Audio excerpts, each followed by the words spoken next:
Basta ano, pag may problema, na ano ka, ako na lang yung kausapin mo. Kung may mga problema.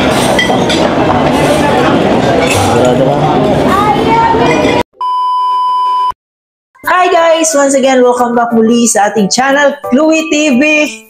Ayan, maraming salamat sa inyong lahat, especially sa ating mga solid EDSI supporters. Maraming salamat sa inyong pagdalaw sa ating munting channel.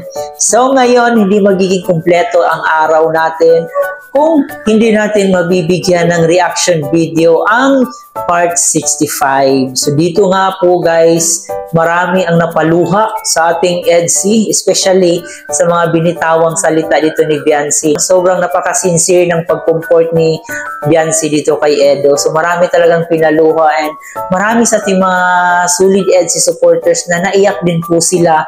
At kahit paulit-ulit na nilang pinapanood, talagang paulit-ulit talaga silang nasasaktan.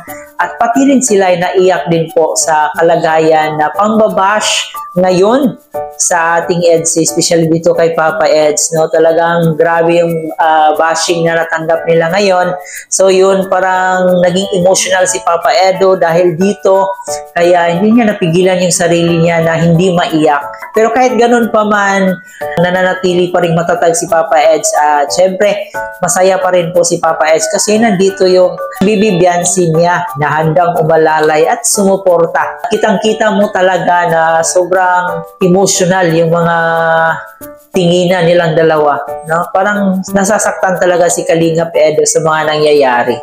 Kaya naman ngayon guys, samahan niyo po ako, bibigyan po natin ng reaction ang part 65 ng EDSI. Pero bago tayo magpatuloy, baka bago pa lang po kayo sa ating munting channel, huwag kalimutan mag-subscribe. Pakisama ang notification bell para every time mag-upload po tayo, updated po kayo. At higit sa lahat, huwag kalimutan, suportahan ng ama ng Kalingap, si Kuya Bal Santos Matubang, si Ate Edna Vlog, si Kalingap Prab, at syempre si Jack Matubang. Suportahan rin po natin ang ating keyboys, Kalingap Partners, at ang ating maturity vlogger sa Pilipinas. So let's go guys!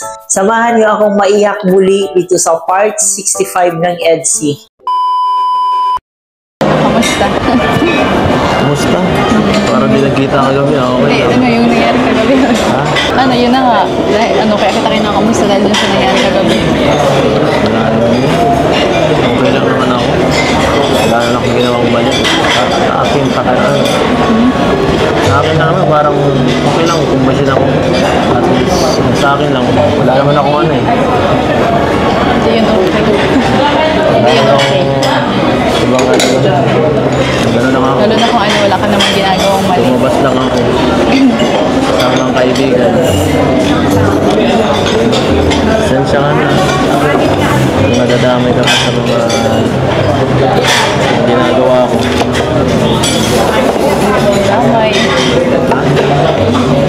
Nadadamay ng tao. Ano? Anong nadadamay?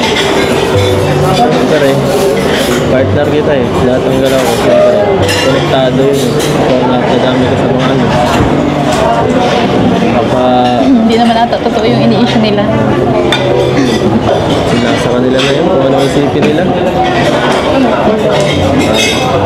Hindi ko naman maano eh. Hindi ko maiiwasan. Yung mga ganyan, kahit dati pa naman. Kaya, salamat na lang sa mga nagsusuporta na nagtitiwala. Ano lang ang kapakinggan ko. Ano sila, andito lang ako. Ha? Hayaan mo sila, nandito pa rin ako kahit anong sabihin nila.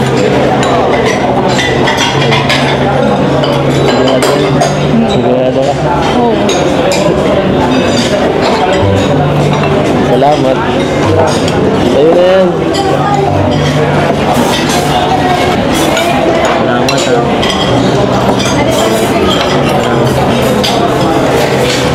Salamat. Ano, sa tiwala. Ito na lang yun, dapat lang pagkatiwalaan ka. Ano? Dapat lang pagkatiwalaan ka. Waiting tayo eh.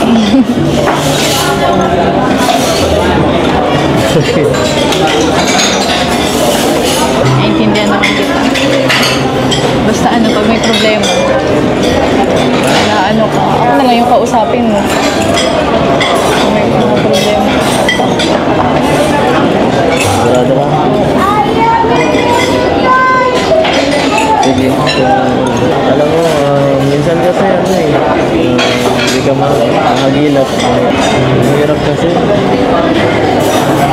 laging busy, kaya naiintindihan ko naman may mga gawain ka, ano.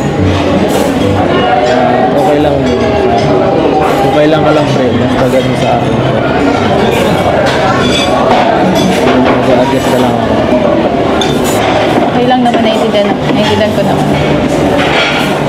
Kasi di rin naman ako palaging nandyan. Kasi yung mga din. Siyempre. Layo mo eh. Hindi na rin ako punta dito. Kaya, alam mo naman na panganay ko na ako.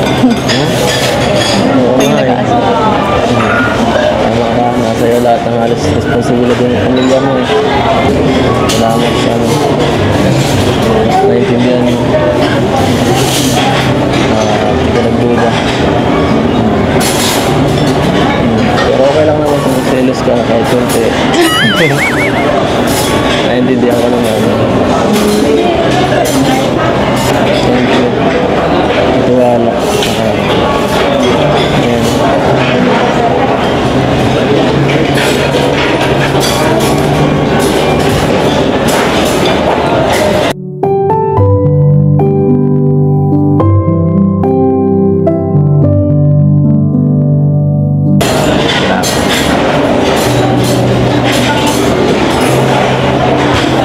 Alam na kasi yun. Ha? Kaya na yung mga yun. Kaya mo naman eh. Kaya, Hindi na lang pansin. kahit mahirap siyempre, oo. Yun na lang din ang gagawin ko. Hindi na maiwasan ha. Dito tayo sa social media eh. Kaya nga, yun nga yung sinasabi ko. Laging may masasabi yung mga nakapaligid sa atin. Dapat mas na lang tayo, masanay. Okay lang yan. Pero pag mali na naman na yung binibintang, Ha? huwag natin hayaan na gano'n. Kaya nga di rin naman ako na kasi alam ko naman ang ginagawa ko eh. Kaya naalala lang sila mag-ano. Sa kanila na yun kung ano. Kung maniniwala sila o hindi. Ang mahalaga. Kahit wala maniniwala sa akin, okay lang. Basta ikaw, kahit isa lang, ito lang, okay lang sa akin.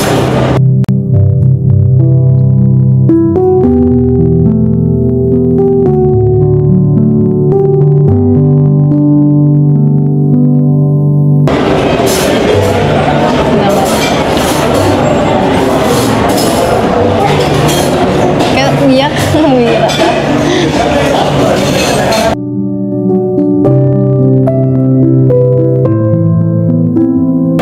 Iba kasi umiyak mo.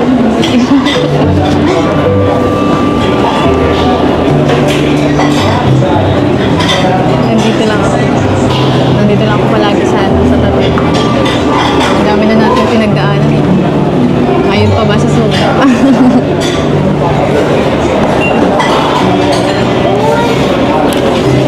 Mag-birthday ka na pati, hayaan mo na lang yung mga yun. Huwag mo naman na masyadong isipin. Dapat kung birthday mo, mas pogi ka. Umira ka. Ba't umiiyak ka?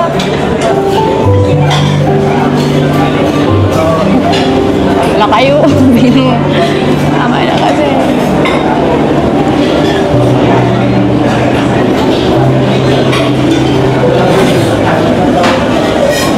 Kung ano man yung mga problema mo, ako yung magbibigita.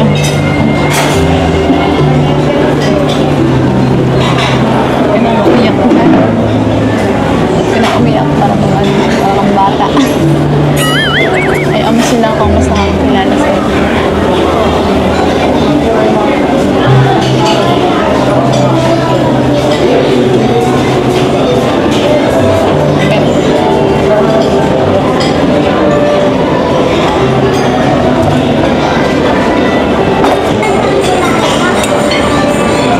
Pamunaan siya.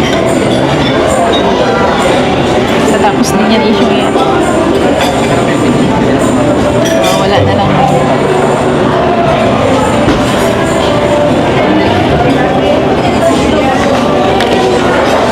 Sensya ka na ha. Medyo emotional ako.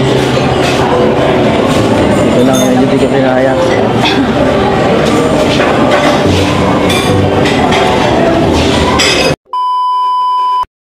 So yun na nga po guys, no? Sobrang nakakaiyak talaga dito sa part 65, especially nung umiyak na si Kalingap Edu. Nadala na siya sa kanyang emotions. Siguro parang sabi nga niya hindi na niya kaya ayun, napaiyak na lang po siya sa galit. Napaka-unfair din naman na ginagawa mo na ang lahat, naging mabuti ka na mula noon hanggang ngayon. Pero ito pa rin po yung matatanggap mo. Sino ba namang hindi maiiyak sa ganong sitwasyon? And buti na lang, nandito si Beyonce, nandito na siya ngayon, no? Matured na talaga si Beyonce mag-isip. At kitang-kita mo na sobrang napaka-sincere ng kanyang sinabi dito. And marami talaga ang naluha, guys, nung sinabi ni Beyonce na huwag kang mag-alala, no, na nandito lang ako palagi, nandito lang ako para suportahan ka. At sa haba-haba ba naman ng kanilang pagsasamahan, ngayon pa sila susuko.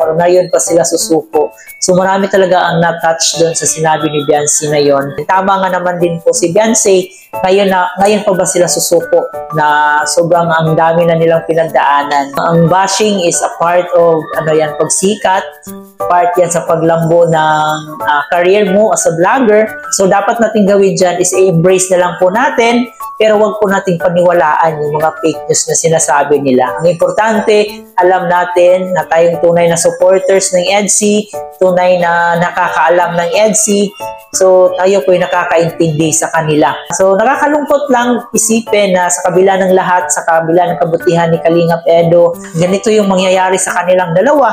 Diba? So kahit naman siguro sino, especially sa mga magulang nila, talagang masasaktan rin po. Sa mga gumagawa po ng mga fake news, so isipin din nyo po na meron kayong anak, kapatid. So ayun guys, huwag na po nating i-promote ang bashing. And syempre, as a supporters ng EDSI, ipapatuloy lang po natin yung pagsuporta sa kanila. Sa mga nagdududa at sa mga ayaw ng EDSI, malaya naman po kayong mag-scroll down. Malaya naman po kayong huwag niyong pansinin ang EDSI. Hindi yung ginagawa niyo ng mga fake news, kung ano yung mga fake news, yung mga pinapakalat niyo na nakakasira sa kanilang pinakaiingatang imahe. So sana nag-enjoy kayo guys sa ating malungkot na reaction video. Alam po marami talaga sa inyo ang malungkot, especially sa mga EDSI supporters.